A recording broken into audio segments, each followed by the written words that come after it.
Hey guys, Jaguar Wright was talking to Real Life Productions. She was talking this time about Tavin Campbell and all the pitfalls that he went through as a young artist, and nobody had his back, and they were just abusing him, allegedly. This is excerpts of the interview. If you want to catch the full interview, go over there to Real Life Production. So let's listen to what she has to say concerning Tavin Campbell. I think it was a great marketing move for him. You know, to go from waiting for them to include you in an award show every now and then,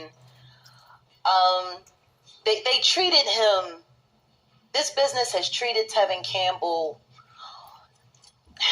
heavy-handed and neglectful.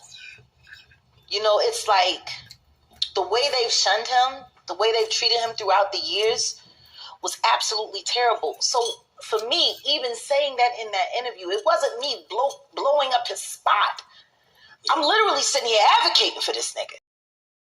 So again, guys, this is excerpts, little clips from the interview with Jaguar Wright and Real Life Productions. Like, I'm literally sitting here advocating. Now, maybe you didn't want nobody to remember about the Hollywood Boulevard. Maybe you were hoping that was so long ago, and because it happened before Facebook, it didn't really exist, you know, kind of thing. But it did exist. And it's a police report. There's a whole detective that said you propositioned him, and you got in the car, you made the deal, and then he put the cuffs on you. That's in a record. If somebody goes and checks my record, now they're going to find things on my record. I'm not speaking about it because I'm trying to slump you. I'm speaking about it because that's what the game did to you. And if you tried to forget, I never did. It was wrong. He was a young kid who came into the business. His family depended on him for income to live. He was the family business, like so many star children are the family business. And he got left with people. He got left with people that did things to him. Shaped his personality and his choices before he had a chance to do it himself. Meanwhile, making hit record after hit record, and we sitting there dancing while this kid is being fucking just all over every which way. Best he was probably treated was at Paisley Park with Prince. And then not long after that, Tavin Campbell disappears and nobody hears about him and nobody speaks his name until he gets arrested. And then it makes national news. And then they start playing his records. Oh, you remember when he... And then, after that, all that talent, all of these people who were millionaires and made millions off of him while he was a kid. And you left him out there. So I'm going to say it to you right now, Tavin. I'm glad you came out.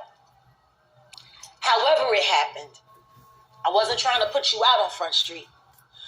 But you never had an excuse to hide in the first place. Whoever you are, that's you.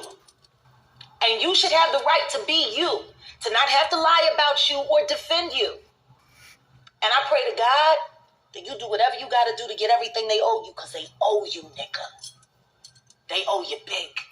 My strongest connection to Tavin Campbell was through Rosie Gaines' daughter, LaToya, who we call each other sisters.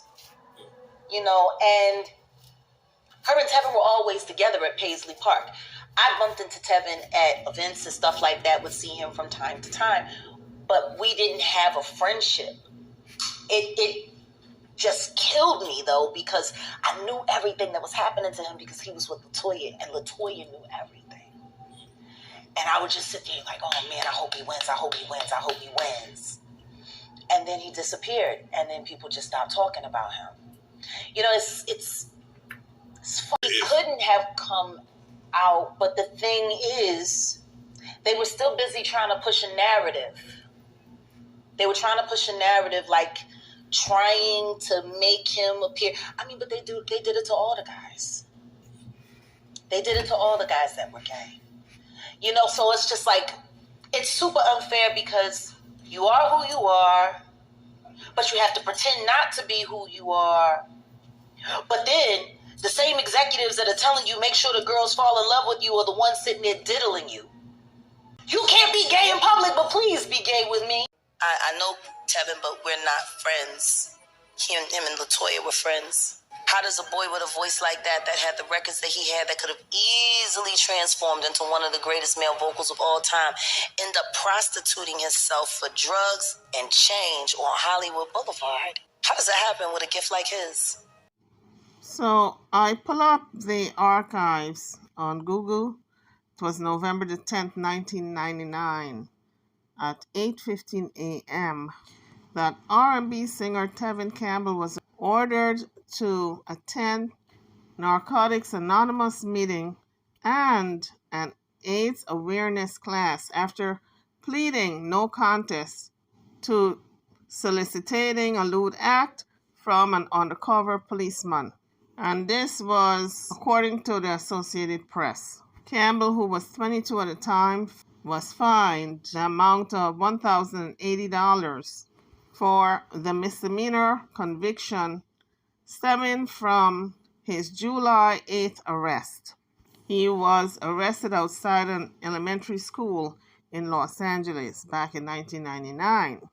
So after Tavin Campbell was arrested and the rumors started to swirl about him being gay, he put out a statement and he said, "I'm not gay, but I'm a freak." And I think a lot of people know what a freak is.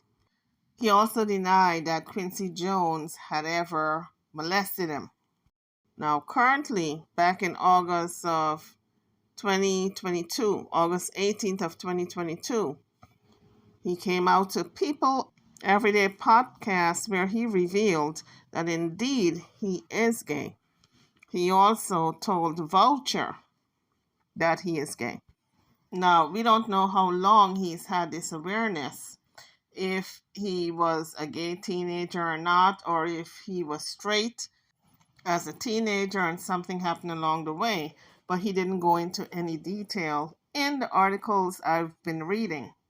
He did not make mention of that. But yes, Jaguar Wright was correct when she said he was arrested for solicitation. And you guys can check out the articles. They're on the internet. I'm over and out. Don't forget to like, share, and subscribe to my channel and to this video. Thank you for watching.